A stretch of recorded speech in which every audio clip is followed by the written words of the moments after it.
Dios. Gloria a Dios, gloria a Dios, gloria a Dios. Ya me tocaba yo durmiendo, allá estaba.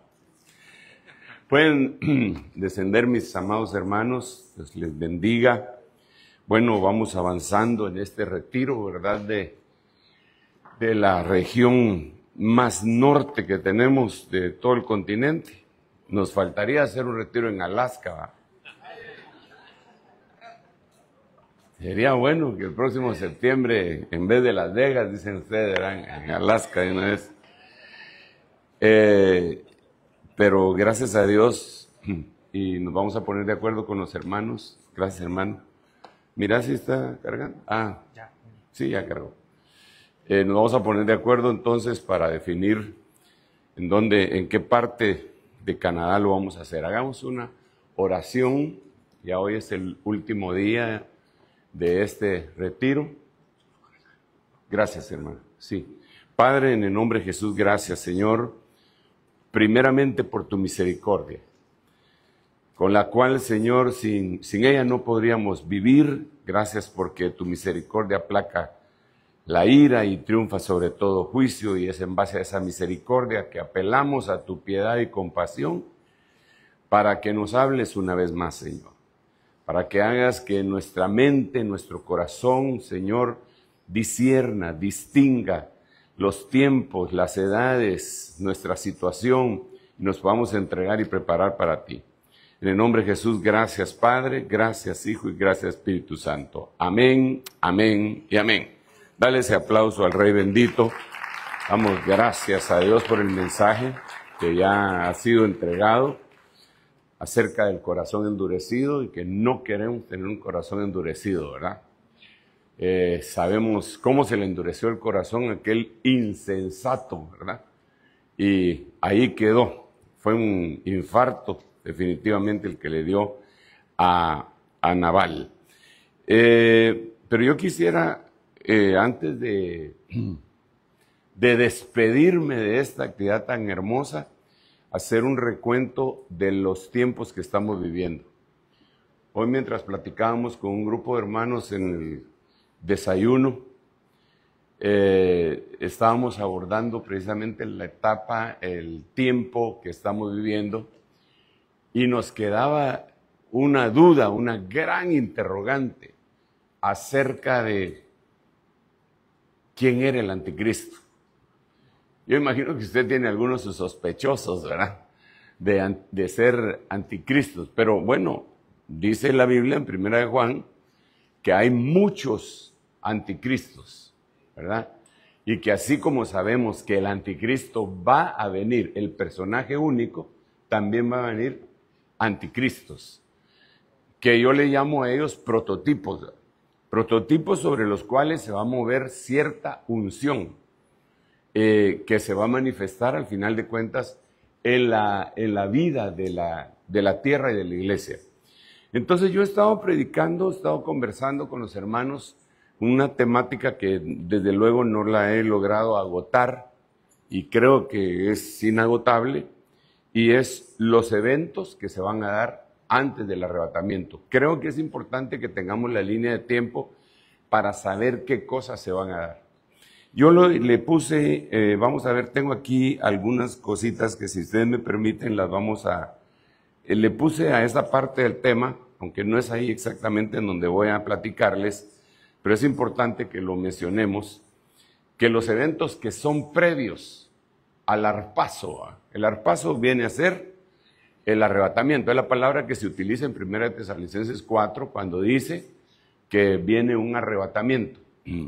Es una palabra muy, muy significativa porque es un arrebatamiento violento. No es algo sencillo, es violento. Y así es como dice el Señor que vamos a ser llevados, con arpazo. Pero los eventos antes de ese arpazo tendrían que ser los siguientes. Aumento de la iniquidad. Es decir, que este aumento de la iniquidad tiene que traer alguna otra cosa, paralela. Según Mateo 24:12 dice que a causa del aumento de la iniquidad, el amor de muchos se enfriará. Pero aquí al contextualizar, ¿por qué es tan importante que notemos esto? Creo que es importante porque al saber cuál es el tiempo, podemos aprovecharlo de una mejor forma. A ver, déjenme contarle esta experiencia que le pasó a un hermano, amigo, ministro, que no asimiló que ya estaba entrando en una edad de no quinceañero. Y con él nos metíamos juntos al mar a nadar cuando éramos jovencitos, ¿verdad? Nos metíamos a querer agarrar las estrellas de mar, pero aquellas redonditas que estaban en la playa, no en la playa, pues, detrás de la Reventazón, decimos allá, ¿verdad? Y ahí nos poníamos a nadar, pero patojos, ¿verdad? Pero ya cuando crecimos, aquel se casó y tuvo sus hijos, ya grandecitos los muchachos, no tan grandes, pero ya bien logrados, se metió al mar, recordando aquellos momentos de juventud, ¿verdad? Y lo agarró un alfaque. Un alfaque, no sé si todos estamos en el mismo idioma, lo agarró al mar y lo empezó a meter y a meter y a meter, y él no se podía salir. Ya él era un ministro de Dios en ese tiempo, y empezó a orar y empezó a nadar. Aquel nadaba bien, por lo menos nadaba mejor que yo. Y entonces yo haciendo los cálculos, si me hubiera pasado a mí, tal vez me ahogo ahí. Y nadaba y nadaba y no pudo salir. No pudo salir. Entonces se murió, me dice usted. No, déjeme contarle, no se apresure, hombre, no como ansias. Entonces, cuando ya estaba él y se le habían acabado las fuerzas, se le apareció un personaje nadando a la par de él. Y lo tranquilizó. Y le dijo, cálmese, solo flote, solo flote. Deje de estar pataleando y braceando, solo flote. Yo le voy a decir cuándo empiece a bracear. Y se quedó calmado. Y de repente, en las olas del mar empezaron a levantarse y se levantó una ola y le dijo, ahora empieza a bracear, a patalear. Y entonces aquel empezó a bracear, patalear, porque le dijo él, espere la ola nueva. Espere la ola nueva. Ese fue uno de los testimonios que dio, espere la ola nueva. Cuando llegó la ola nueva, empezó a bracear, a patalear, y la ola lo sacó. Ya cuando él sintió, estaba tragando arena en la playa, ¿verdad? Entonces, cuando él me contó eso, aprendí muchas cosas. En primer lugar, que ya no soy patojo y yo no me puedo meter ahí, ¿verdad? Eso en primer lugar, le tengo mucho respeto al mar. En segundo lugar, aprendí que uno puede esforzarse todo lo que quiera, pero si no es el tiempo, se ahoga. No es del que corre, no es del que quiere, sino de Dios, que tiene misericordia. Entonces, eso fue lo que el Señor le dijo a Israel. Le dijo, si hubieras conocido el tiempo de tu visitación, pero al no conocer el tiempo de su visitación, su casa se quedó vacía. Entonces, lo interesante de esto, cuando hablamos de este tipo de situaciones, digamos en el caso del amigo, hermano ministro, pues salió y se salvó, ¿verdad? Tengo que aclararlo porque a veces no termino de contar los testimonios, y la vez pasada conté el perrito de mi hijo que se puso a llorar aquel y oró, y una nena me fue a preguntar después, hermano, ¿y apareció el perrito? Sí, no terminé de contar el testimonio, ¿eh? Pero volviendo aquí, aquel se salvó, ahí anda ministrando todavía, gracias a Dios. Pero conoció el tiempo de esa nueva ola y salió. Entonces ahora nosotros debemos de conocer el tiempo que estamos viviendo. No es el tiempo que vivieron nuestros abuelos, desde luego. Entonces cuando leo esto, a causa del aumento de la iniquidad, el amor de muchos se enfriará. Entonces nos pone en alerta. Va a haber un endurecimiento de corazón, como decía Ronald, terrible. Eso va a hacer que la iniquidad se vaya aumentando. Pero entonces no podemos agarrar un texto sin contexto. Porque si esto va a pasar, tienen que pasar paralelamente a ello otras cosas. Y debemos de conocer el tiempo. Y yo diría que una de las cosas que tiene que pasar acá, y no sé si la tengo escrita, me quiero detener en algún punto, pero hablemos de esto, es un principio bíblico que está establecido que dice que donde abunda el pecado, sobreabunda la gracia. Entonces, si abunda el pecado, se vuelve iniquidad. Y el aumento de la iniquidad será tanto que el amor de muchos se enfriará. Pero lo que veo yo del lado positivo sería que al abundar la iniquidad, necesariamente tiene que haber una abundancia de gracia.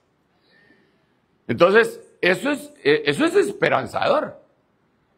Porque sin la gracia nosotros no podemos hacer nada. Y cuando veo el contexto, no solamente el principio que le acabo de mencionar, Primera de Pedro dice, ceñid los lomos de vuestro entendimiento y estad preparados para la gracia que vendrá, juntamente con la manifestación del Hijo de Dios. Si quieren lo leemos así rápidamente para no echarle salsa a los tacos, ¿verdad?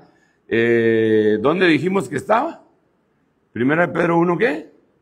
Es uno por uno, aquí lo tengo yo. Dice, por tanto, ceñid vuestro entendimiento para la acción. Sed sobrios, poned vuestra esperanza en vuestros ayunos, oraciones y fuerza de voluntad. No, en la gracia. En la gracia que se os traerá en la revelación de Jesucristo. En la manifestación de Jesucristo, que vendría a ser, que se os traerá en el apocalipsis de Jesucristo. Entonces, ¿cuándo se va a venir esta gracia? Y aquí tenemos, bueno, ya lo hemos platicado muchas veces, pero lo volvemos a decir. Hay tres gracias.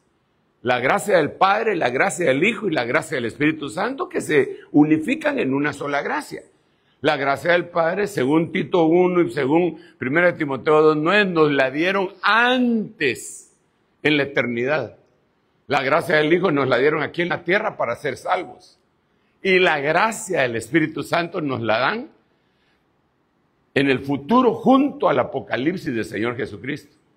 Entonces, ¿qué es lo que estoy...? Y aquí tenemos que ver, hermano, para mí esto tiene que ser esperanzador. Porque con todo respeto por todos los que estamos acá, que yo los miro, que han logrado avanzar y vencer muchas de las cosas de la vida, del pecado, del mundo y del diablo, sinceramente no creo que todavía demos la talla para ser llevados impolutos de esta tierra. Y yo creo con todo mi corazón que la gracia del Señor es la fuerza, es la capacidad para poder vencer nosotros por el Espíritu Santo lo que nunca hemos podido vencer. Mire, el ejemplo que yo lo pongo allá en la iglesia y se los dejo ver a los hermanos. Y quizá por las redes sociales ahora, pues tal vez usted ya lo sabrá. Pero yo tuve la desdicha, como le conté también aquí hace poco, que a muy temprana edad me empecé a echar los tragos. Fue una desdicha. Se mató en la moto ese es mi amigo que le conté. Aquí le conté, ¿va? Ese es mi amigo que le decíamos el gato. Él se mató en la moto y yo tenía como 12 años. Me impactó mucho verlo. Y mi papá se dio cuenta que yo estaba impactado. Me jaló aparte. A los 12 años me dijo, tómate ese trago, mijo. Y me tomé mi trago de indita. Usted no sabe lo que es indita, es como licor. 12 años. Y eso me abrió las puertas. Porque a los 13 ya no hubo necesidad que mi papá me dijera, sino que con mi hermano mayor descubrimos una botella de ron Flor de Caña nicaragüense que tenía mi papá y él, y nos tomamos toda la botella. Y ahí seguimos. Bueno, yo pues, aquel sigo por otro lado. Pero entonces yo pues nunca me quedé tirado, pero de ahí en adelante yo no podía concebir la vida social sin un trago. No la podía concebir. Después vinieron otros eventos que me catapultaron a seguir más profundamente eso. Y no lo podía dejar. Cuando llegué a Cristo, cuando llegué a la iglesia, me di cuenta que ahí probablemente cuando oí predicar al doctor Otonel Ríos Paredes, nunca había oído a alguien así. Entonces sospeché, desde un principio, diría el Chapulín o el Chavo o no sé quién de esos, desde un principio que ahí estaba la verdad. Entonces yo me dije para mí mismo, mientras averiguo, si aquí está la verdad, porque ya había pasado por los mormones y los testigos de Jehová y los Bahá'í, y los evangélicos y los católicos. En 5 lugares había buscado. ¿Para qué le voy a contar por qué iba a cada uno de esos lugares? Mejor dejémoslo ahí. Pero yo dije, me parece que aquí está la verdad. Mientras averiguo, ya no me echo ni un trago. Y dejé de beber. Pero con unas ganas de echarme los tragos. Y no fue sino hasta que me bautizaron en agua, que cuando salí, aborrecí el alcohol. Entonces yo cuando oigo los testimonios de los alcohólicos anónimos que dicen, por estas 24 horas no me voy a echar ni un trago. Y que ellos dicen, yo no bebo, pero soy alcohólico. Digo yo, pobrecitos, porque yo ni bebo, ni soy alcohólico. Pero sí puedo comerme un pastel que se llame borracho, que lo hacen en base al alcohol, y sí me puedo comer pato al vino, y sí puedo, no, y ¿para qué le cuento? No me gusta. Pero ¿qué fue lo que me pasó? Mi fuerza de voluntad. Por favor, ayúdeme, porque usted es ministro. ¿Qué me pasó, hermano? La gracia de Dios destartaló eso en mi vida. Entonces ahora yo vengo. ¿Cuántas otras cosas más habrá? Eso ya pasó para mí. ¿Cuántas otras cosas tendremos en nuestra vida que son malas costumbres, vicios, pecados, iniquidades? Que no las... orgullo. No sé qué otras cosas más. Que no la podemos vencer porque nosotros podemos decir, por estas 24 horas voy a ser humilde. Por estas 24 horas no voy a ser bravo. Es un bravo anónimo. Peleando contra eso. Localice alguna falencia, localice alguna deficiencia espiritual que usted tenga en su corazón, en su mente en este momento. Y le pregunto, ¿no le gustaría que desapareciera totalmente? La gracia. La gracia de Dios. Entonces aquí cuando dice que en el tiempo final va a haber un aumento de la iniquidad, contextualmente está diciendo que va a venir la gracia. Yo quiero la gracia de Dios. Que venga la gracia. y destruya todo lo que no está bien formado en mí. Y que lo haga dentro de la iglesia, que lo haga dentro de mi familia, que lo haga alrededor de nosotros, porque si no, sinceramente seríamos una especie de fariseos. Cosas, hermano, que uno no le atina. Digamos, por ejemplo, teníamos un hermano que era bien tremendo, era un profeta.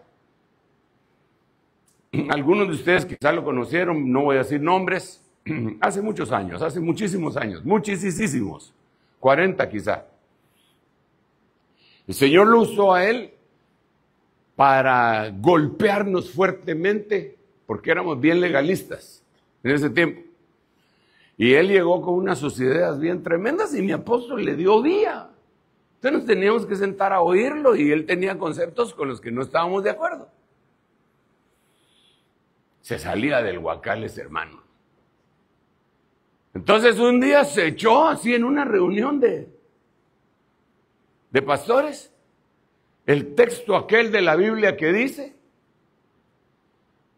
prostituta la madre, prostituta la hija. Pero no lo dijo así como está en la Biblia y como lo acabo de mencionar, sino que lo dijo de la forma vulgar. Ya lo matábamos entre todos, hermano. Sinceramente no lo crucificamos ahí solo por respeto que teníamos al apóstol Ríos, que era el que lo había puesto ahí, pero sí teníamos ganas de darle. Y todavía nos confronta. ¿Y sabe qué nos dijo? Ustedes no la dicen, pero la piensan, nos dijo. Así que estamos igual. Yo no estoy de acuerdo, ni estoy de acuerdo con eso. Pero lo que le estoy tratando de decir es que esas son cosas que alguien sí efectivamente puede decir: no voy a volver a decir malas palabras por decirle algo porque está en el corazón. Pero tal vez, como él decía, sí las piensa. Pero cuando llega la gracia, las elimina. Las elimina totalmente. No es... Mire, hermano,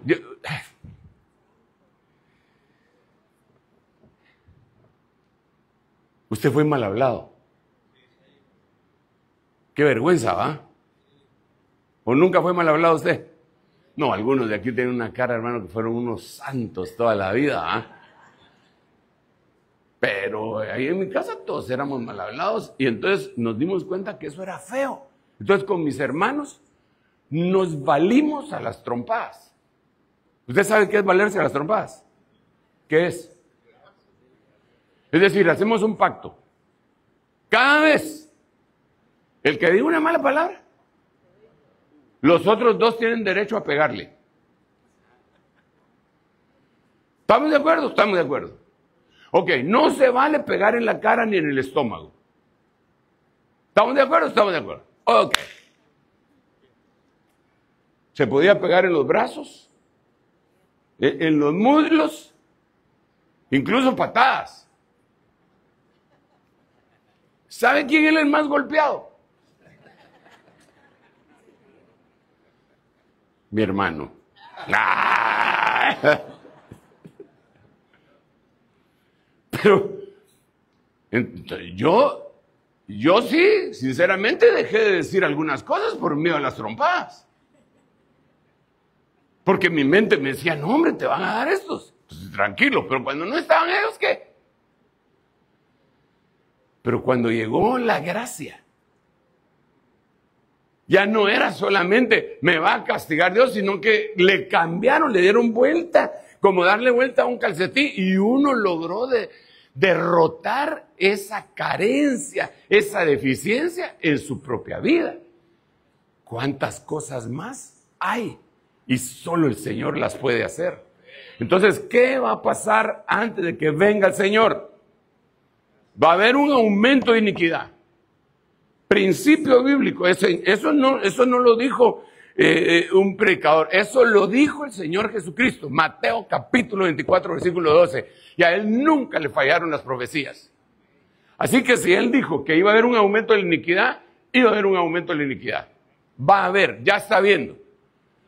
Pero contextualmente dijo que donde abunda el pecado, sobreabunda la gracia. Es decir, si la iniquidad va a llegar hasta aquí, la gracia va a llegar hasta aquí.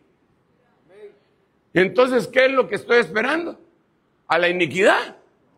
Yo estoy esperando la gracia de Dios, que va a venir para que me prepare para el apocalipsis del Señor. Denle un aplauso bien fuerte al Rey bendito. Eso para mí es una esperanza. Porque entonces no me puedo convertir en un ser legalista con otros, ni conmigo mismo.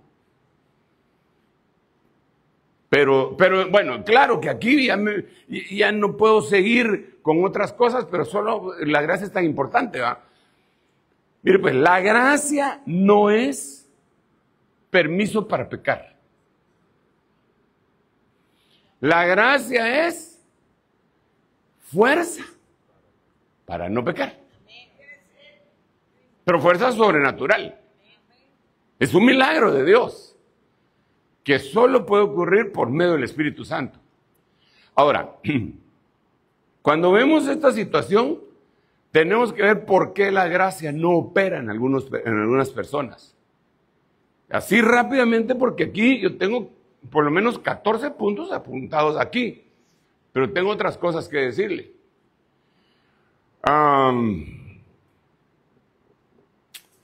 ¿Por qué? Ayúdeme. ¿Por qué a algunos no alcanza la gracia? Mirad bien, que ninguno deje de alcanzar la gracia de Dios, que brotando una raíz de amargura pueda contaminar. Entonces, si nos amargamos, contaminamos el recipiente que va a retener la gracia y entonces no la podemos detener. Entonces, ¿cómo va a atacarnos el diablo? Con amargura.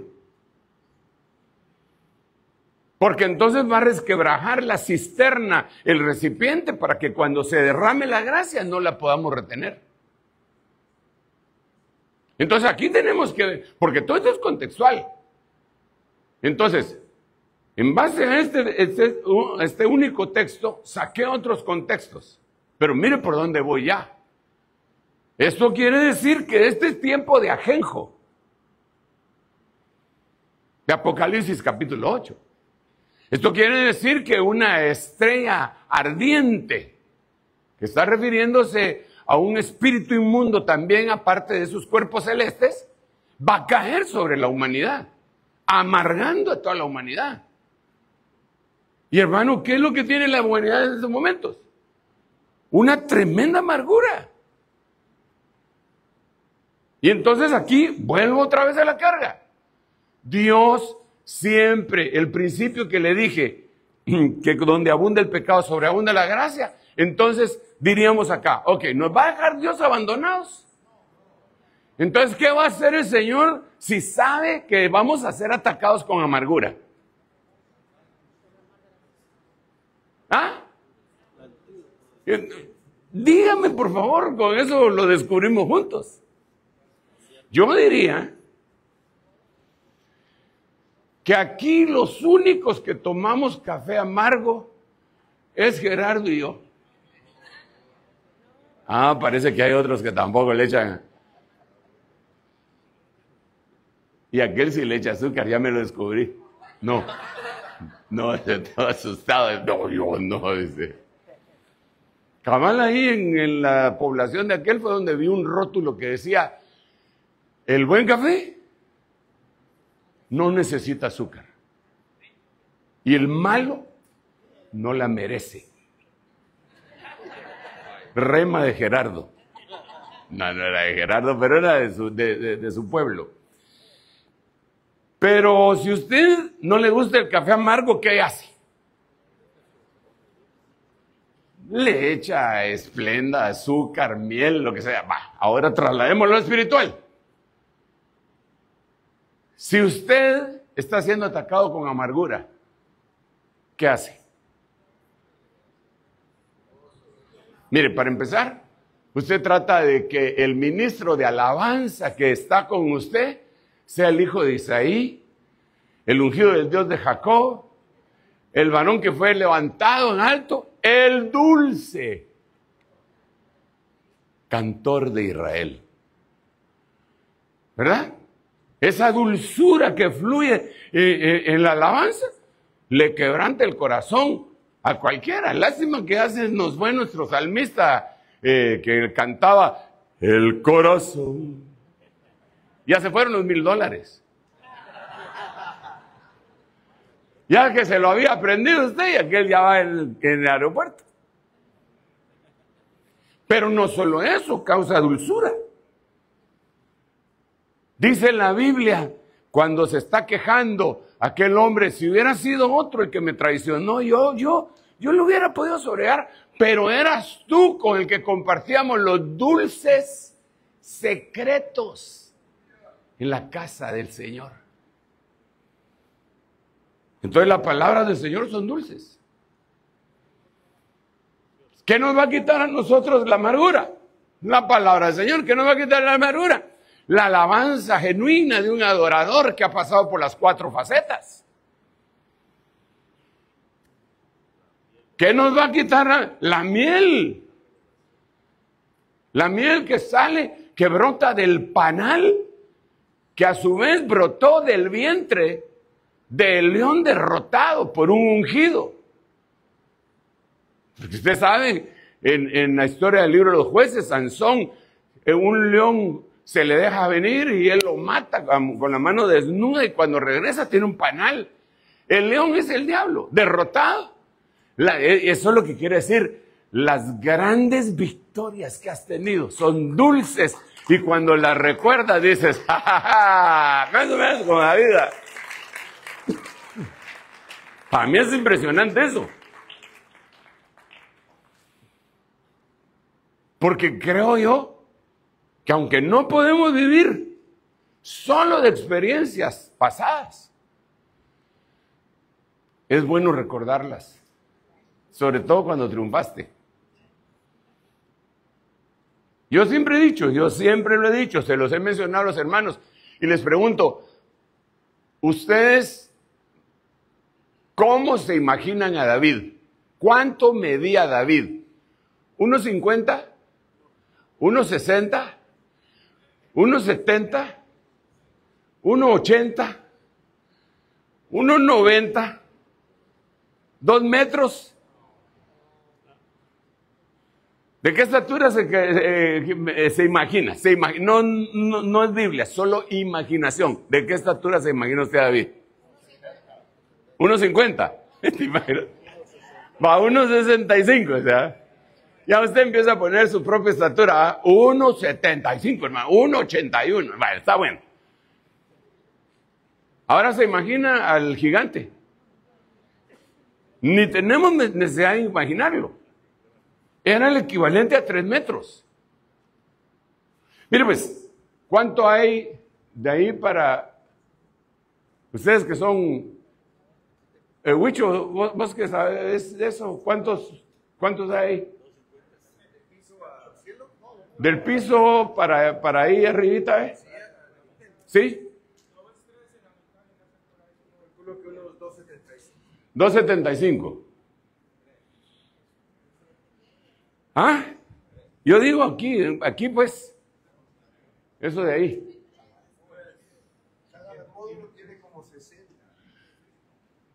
La última vez que medía 1.81. Aunque algunos me pusieron 1.75, pero esos me vieron así viejito, ¿ah? Vaya. Más grande era Goliat. ¿Se imagina eso? Ahora, la espada de Goliat, ¿cómo tendría que haber sido? ¿De qué tamaño? Más o menos del tamaño mío. Y cuando va huyendo David, pide pan y pide un arma. Y el sacerdote le dice, aquí solo está la espada de Goliat. Y David le contesta, ninguna. Fíjense, ninguna mejor que esa. Y yo, ¿por qué contestó así? Si usted sabe que los ejércitos romanos conquistaron porque su espada se llamaba gladiador. Y era más grande que un puñal y más corta que todas las demás espadas. Y entonces tenían versatilidad para poder pelear. Era una espada pequeña. Esa era su arma secreta.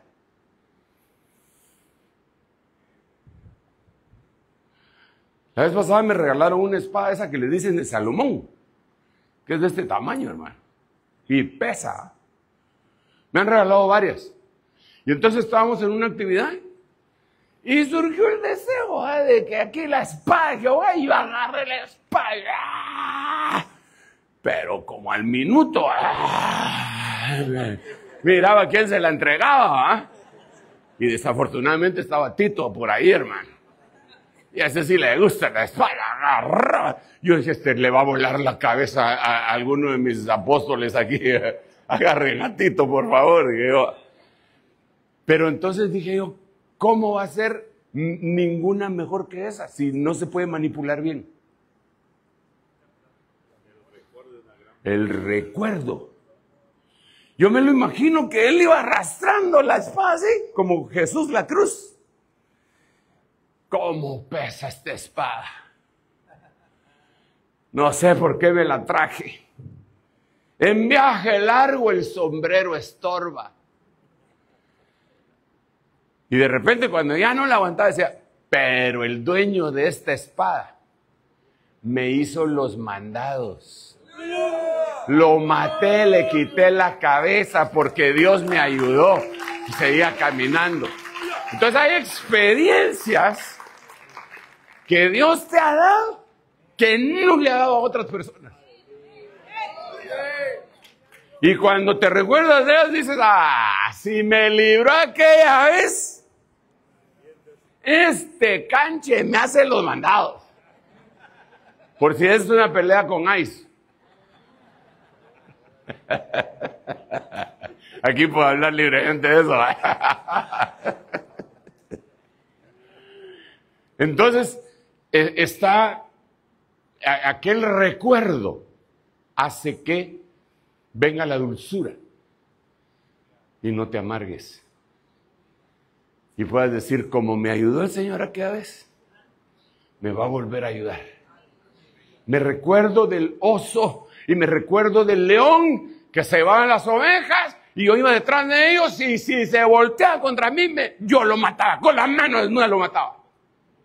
Eso es parte de la línea del tiempo, de las cosas que tienen que suceder ahorita, basado en el aumento de la iniquidad.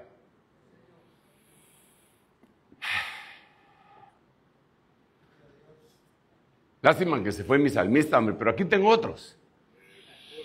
No del corazón, no, sino que te daré lo mejor del trigo, de la miel de la peña te daré. Derribaré a tus adversarios, los buscarás, no los hallarás, vencerás en todos tus caminos, para siempre en el nombre. Te quiero contar una cosa. Yo creo que todos nosotros en algún momento de nuestra vida hemos sido perseguidos por adversarios. Yo he sido perseguido por adversarios religiosos, políticos y de toda índole. Y qué horrible es que lo persigan hacia uno, hermano. Qué horrible. Y ahora, digamos, fíjense que yo me gané unos mis adversarios políticos sin estar metido en la política. Porque yo empecé a hablar acerca de que teníamos que apoyar lo correcto, no al aborto, sí a la vida. Y el movimiento que se estaba desarrollando en mi país era lo contrario.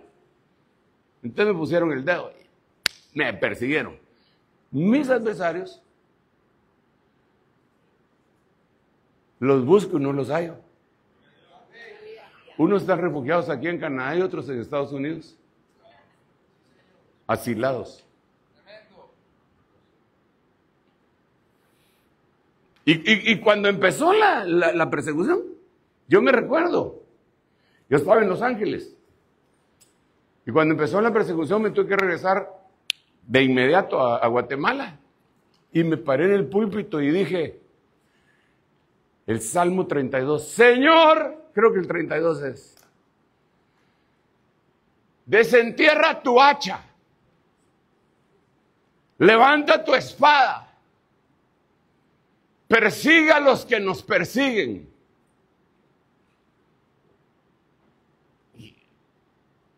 Pero ahí no se miraba claro. Pero ahora los buscarás y no los hallarás. Vencerás en todos tus caminos para siempre en el nombre del Señor. Y si le contara de mis adversarios religiosos, igual. Los buscarás y no los hallarás. A veces hasta tengo que llegar a algunas poblaciones y digo, muchacha, ¿y aquí cómo les está yendo a aquellos? ¿Quiénes aquellos? Aquellos. Aquí no hay.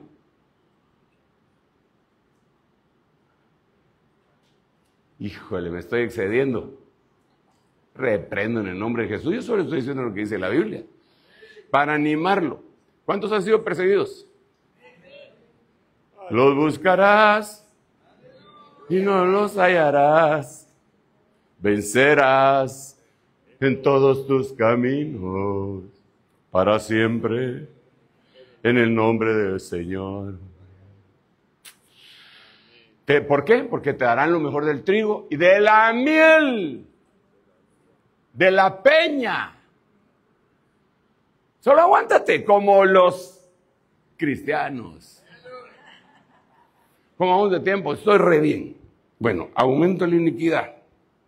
Trae como consecuencia aumento de la gracia. Trae como consecuencia aumento del ajenjo. Trae como consecuencia aumento de la miel.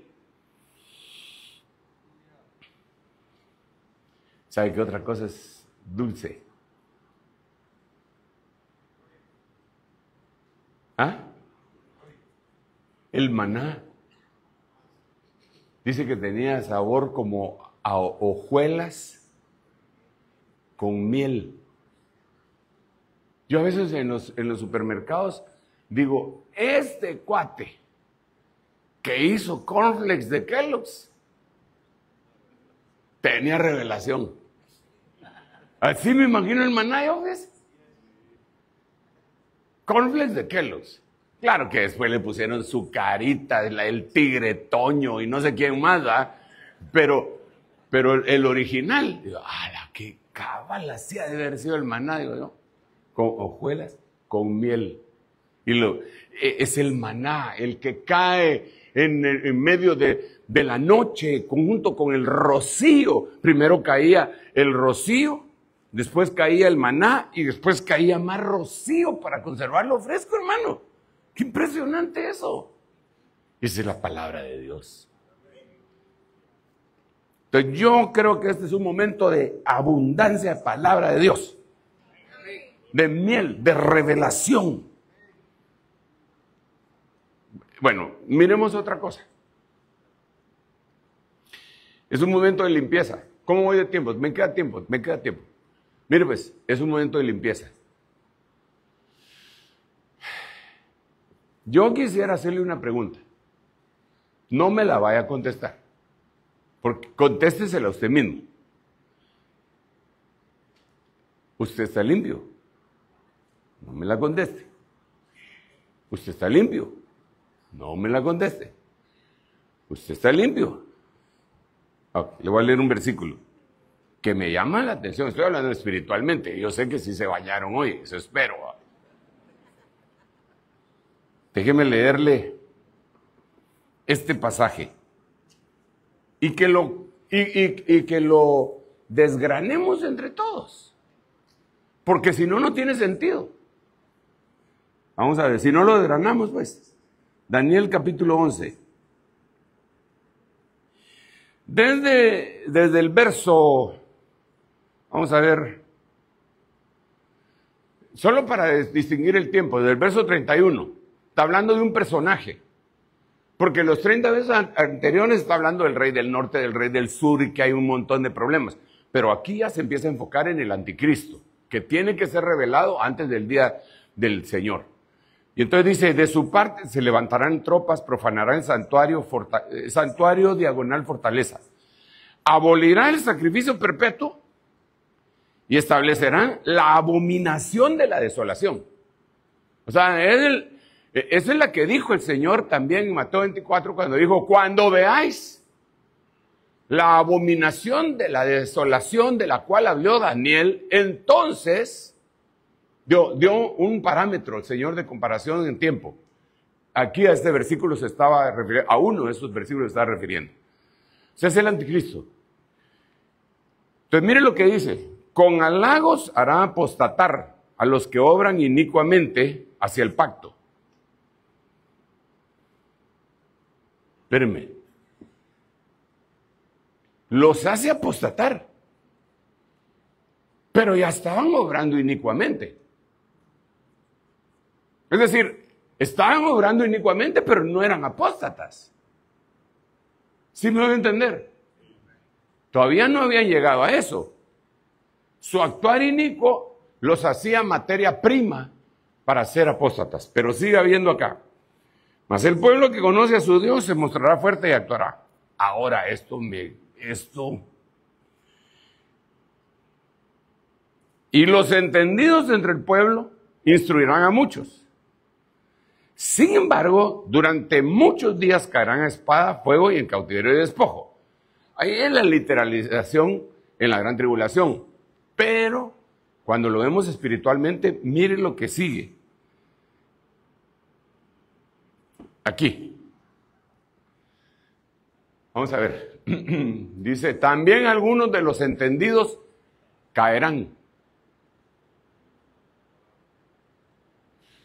A ver, algunos de los entendidos caerán. ¿Para qué? ¿O por qué? ¿Para qué? Para ser refinados, purificados y emblanquecidos. Perdóneme. Pero entonces eran entendidos, pero no estaban refinados. Eran entendidos, pero no estaban purificados. Eran entendidos, pero no estaban emblanquecidos. Pero no los tomaban como caídos. Entonces se somataron como para que volvieran en sí. Y entonces proceder a purificarlos, emblanquecerlos y limpiarlos. Esto quiere decir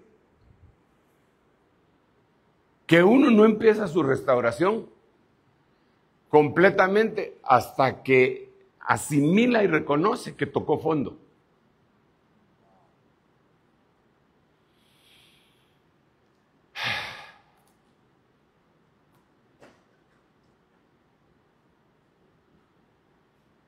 Muchos de ustedes recibieron clases de natación, ya le dije que nosotros a la pura brava aprendimos en pozas, en ríos, y después atrevidamente nos fuimos a meter al mar, ¿verdad?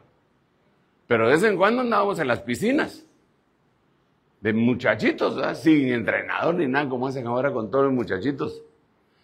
Y cuando alguien se estaba ahogando, lo que le decían a uno es que tenía que llegar al fondo y ahí tomar aviada para poder salir, tomar aire. Pero primero tenía que llegar al fondo. No sé si me están dando a entender, hermano. Tenemos que llegar a tener un grado de aceptación y decir, en este problema no puedo salir si tú no me ayudas.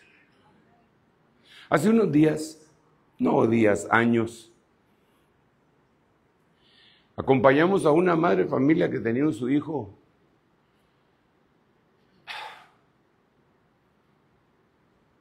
torcido, el muchacho, hermano. Pobrecito. se drogaba, se alcoholizaba, robaba, era un caso. Y yo tenía mi cuate en una casa de restauración que tienen la fama de que ayudan a ese tipo de gente, ¿verdad? Entonces lo llamé y le dije, vos, ¿será que te podemos llevar un muchacho, está en estas y estas condiciones? Sí, me dijo, tráemelo. Pero tráeme también a su familia cercana. Está bien, lo llevamos. Y lo sentó. Y entonces le dijo a la señora, bueno, ¿estamos de acuerdo? Y él, el muchacho, en ese momentito decía que sí, se quería restaurar. Entonces dijo, miren, ok, aquí lo recibimos. No les vamos a cobrar nada. Nosotros lo vamos a alimentar y a vestir. Ah, gloria a Dios, dije yo. Voy a quedar re bien con la hermana, dije yo. Y entonces dijo, lo único es que no lo pueden visitar en un año. No quiero verlos aquí un año. Y él no se puede ir durante ese año. Ahí sí dije, pero ¿y por qué? Y entonces él nos explicó que la persona que tenía esa condición tenía que llegar a saber que estaba solo y tocar fondo, almáticamente, para empezar a salir de nuevo. Dije yo, wow, este es tu sistema, no mucho me gusta, dije yo, porque yo no estoy de acuerdo, pero tal vez porque no tengo esa experiencia, Pero él ha restaurado un montón de ese tipo de problemas. No aceptaron. Pero él fue bien claro. Un año, un nada. Y los que aceptaban, después me fui enterando, los que aceptaban, los mandaban al interior del país en unas fincas que no tenían carreteras. Y que se tenían que quedar ahí. Puros presos. Ahora en lo espiritual, a veces uno se siente solo. Que ya nadie le puede ayudar. No le ayuda ni fulano, ni sutano, ni mengano, ni perencejo. Y así le pasó a Jacob en el arroyo de Jaboc. Ni los más cercanos. Y ahí se le apareció el ángel de Jehová. Y cuando salió tenía un nombre cambiado. Aquí dice que estos van a ser refinados, purificados y emblanquecidos, hasta el tiempo del fin, porque aún está por venir el tiempo señalado. Bueno, el tiempo, hablando de tiempo, se ha terminado, el tiempo señalado. Me quedé en el aumento de la iniquidad. Miremos qué más seguía. Aumento de la tecnología. Jamás en la historia de la humanidad ha habido una tecnología como la nuestra. Impresionante. Impresionante. Hasta los más reacios a la tecnología han tenido que sucumbir. Aquellos que no tienen... A ver, aquí habrá alguien que definitivamente no usa celular. Así. Los Amish tal vez, no, yo digo que hasta los Amish lo tienen escondido.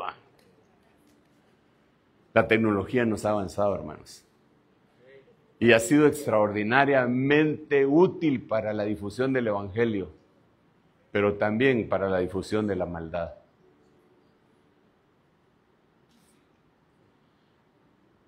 En el año 2000, yo di un tema acerca de las 7 parábolas de Mateo capítulo 13, y que la última parábola, la parábola era la parábola de las redes, de la red barredera. Y yo dije que eran redes de internet, hace 25 años. por poco me linchan. Nadie tenía redes hace 25 años. Ahora, los que se opusieron son expertos en redes. Y yo me quedé atrás. Ahora no soy high-tech, pero tengo nietos que me ayudan. Y gente muy pilas para todo eso. El aumento de la tecnología es una de las señales que estamos también en el tiempo final y aparece en Daniel capítulo 12, versículo 4, aunque la Biblia, Jerusalén, tercera edición, dice que aumento de la tecnología diagonal, iniquidad. Como que la tecnología va a catapultar la iniquidad. Entonces, ¿saben qué, hermanos? Yo me quiero quedar con muchos de estos sentimientos y pensamientos. Quiero ceñir los lomos de mi entendimiento y poner mi esperanza toda en la gracia que vendrá. Yo pido perdón a algunos hermanos que tal vez no lo logro expresar bien y me lo toman a mal cuando expreso lo que quiero decir. Pero he llegado a algunas iglesias donde los hermanos están diciendo, hermanos, entonces vamos a ayunar y vamos a orar y vamos a hacer esto para que seamos santos. Y yo digo,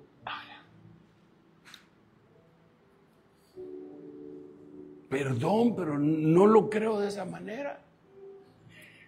Un domingo de ayuno, hermano, ninguno. Todos vienen al culto el domingo sin desayunar. Porque vamos a llamar un avivamiento. Y yo me quedo y digo, no, hombre. Yo sí quiero en el ayuno. Y como la gente no generaliza lo que uno dice, entonces se acercan conmigo a veces y me dicen, hermano, yo sé que usted no cree en el ayuno. Yo no estoy diciendo eso. Yo lo que estoy diciendo es que debemos ser guiados por el Señor. ¿Y qué tal si la persona es diabética y tiene que comer a sus horas y los metemos en ayuno? ¿Sabe usted que en Guatemala, ahorita voy, papito? ¿Sabe usted que en Guatemala había una iglesia que se dedicaba a echar fuera demonios? Era su pura especialidad. Ahí le llevaban a los demonios de una manera tremenda, hermano. Y se manifestaban cosas impresionantes. Agarraban gente incluso del interior del país que estaban endemoniados, los llevaban casi amarrados. Nunca habían llegado a la capital. Y no hablaban español. Y hay testimonios, hermanos, que los miraban que cuando entraban, empezaban a hablar español y decían con palabrotas, hoy sí nos llevó el río, ¿ah? Porque nos trajeron donde fulano de tal, que era el nombre del pastor de esa iglesia. Era tremendo. Entonces, podríamos decir que eran expertos en echar fuera demonios. Y el pastor de ahí lo metieron a la cárcel. ¿Por qué? Porque ponían a los que iban a ministrar en ayuno y se les murió uno. Se les murió, en el ayuno se les murió. Perdóneme, pero eso no puede, yo digo pues, eso no puede ser. Tienen que ayunar. Pero y se les murió. Al bote el pastor. Entonces yo lo que creo es que el ayuno debe ser dirigido. Imagínense, mire pues,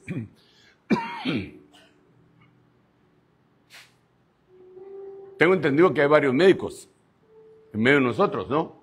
Bueno, o solo la hermana. ¿Qué se hizo la hermana? Allá está. ¿Qué pasa si una persona deja de tomar líquidos una semana?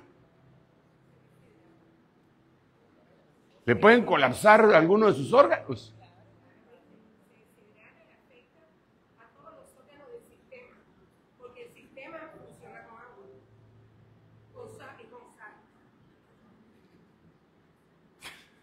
Jesús, 40 días.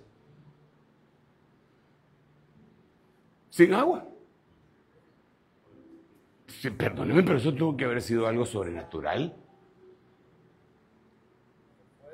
Todos los... Moisés, perdón, de 3 a 5 días y caput, se finí, iscamic. ¿Cómo se dice en francés? ¿Ah? ¿Ah? O sea que yo hablo francés sin saberlo. Padre Santo. Se finí. Tiene que ser algo de sobrenatural. El evangelio tiene que ser así, si no, es una religión odiosa.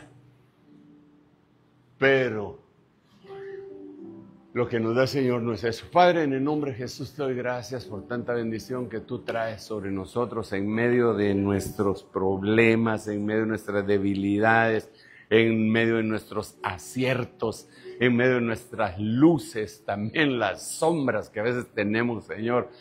Pero tú estás siempre ahí, permaneces fiel. Aún en medio de nuestras infidelidades, tú te levantas como poderoso gigante, Señor, para hacer el bien a todos los que tú amas. Señor, en el nombre de Jesús, gracias por esta bendición que has traído sobre este pueblo. Gracias por cada uno de los mantos ministeriales que han venido a activar atmósferas en este lugar, Señor, solo con su presencia. En el nombre de Jesús, opera, Señor, opera abundantemente en cada una de las congregaciones que tú has instalado aquí en esta amplia región. Señor, manifiéstate con poder y haz que un avivamiento portentoso, Señor, se inicie en toda la región de Canadá. En el nombre de Jesús, ese avivamiento que nos has prometido que vendrá en el final del tiempo. Queremos ser parte de eso, Señor, en el nombre de Jesús. Gracias, Señor. Bendecimos a cada uno de los pastores como lo hemos hecho ya anoche.